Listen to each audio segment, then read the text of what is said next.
আসসালামু আলাইকুম ওয়া রাহমাতুল্লাহি ওয়া বারাকাতুহু। ইয়া জালাল ওয়াল ইকরাম। বাংলাদেশের ভৌগোলিক অবস্থানের ভিতরে মানে যেটা ফেনী, চিটাগাং, বান্দরবন এই শহরটা অনেক গুরুত্বপূর্ণ। কারণ আপনার চিটাগাংয়ের ভিতরে পড়ছে কক্সবাজার, তারপরে অন্যান্য জায়গা যেগুলো অনেক অনেক দামি এবং গুরুত্বপূর্ণ। দেখা গেছে বর্তমানে বান্দরবনের ভিতরে সেই আগের মতো সেই সন্ত্রাসীরা উৎপাত হইয়া চাঁদাবাজি করতেছে, বিশৃঙ্খলা করতেছে। সরকারের উচিত এইসব নজরদারি করা। যেমন জিয়াউর রহমানের সময় ওখানে অনেক জায়গায় আপনার আর্মি ক্যাম্প ছিল।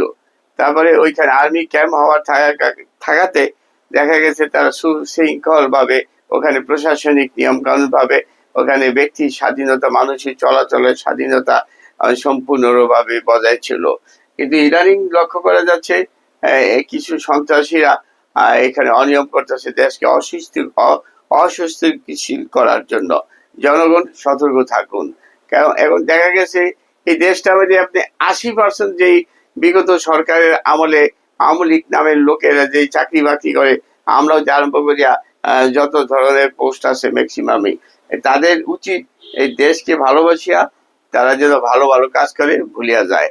আর যারা নতুন নতুনদের ভিতর থেকেই আমি সরকারের কাছে আগেও বারবার বলেছি, এবার বলতেছি, সরকার যেন মাদ্রাসার এতিম ছাত্ররা বা ভালো ছাত্রদের যেন পুলিশ, আনসার, বিটিআরে নিয়োগ দেওয়া হয়।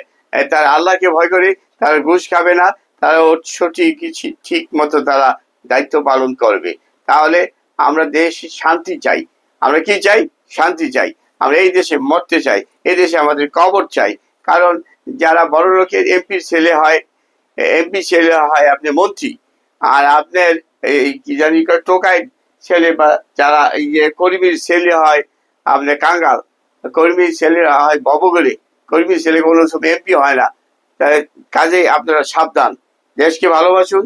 এই যে এমপির পিছনে, মন্ত্রীর পিছনে চামচাগিরি করিয়া, ফুটপাত দখল করিয়া, নানান ধরনের অনিয়ম করিয়া আপনারা দেশটাকে অশান্তি করে ফেলেছেন।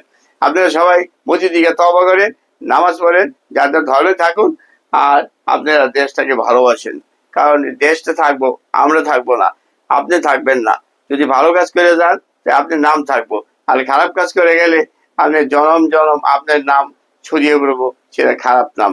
তাই আপনাদের প্রতি আমার আকুল নিবেদন, আপনাদের সন্তানদের ভালো শিক্ষা দেন, আরবি শিক্ষা দেন, আদব কায়দা শিক্ষা দেন। এই যে চাঁদাবাজি রাজনীতির ভিতরে ঢুকতে দিবেন না। যেন সুশীল সমাজ, মেধাবীরা যেন রাজনীতিতে আসে, যারা দেশের জন্য কিছু কাজ করবে বা করতে পারে, তাদের বুদ্ধি দিয়া, মেধা দিয়া। এই চিন্তাধারা নিয়ে আমি আপনাদের সাথে আজকের এই ছোট্ট কথাবার্তা। আসসালামু আলাইকুম ওয়া রাহমাতুল্লাহি ওয়া বারাকাতুহু। আজকের আমাদের নিউজ হলো ডেইলি কালচার নিউজ থেকে আমার আজকের বক্তব্য। আপনারা ডেইলি কালচার নিউজ দেখবেন, ইনশাল্লাহ ভালো লাগবে। থ্যাংক ইউ, ধন্যবাদ। ইয়া জালালি ওয়াল ইকরাম।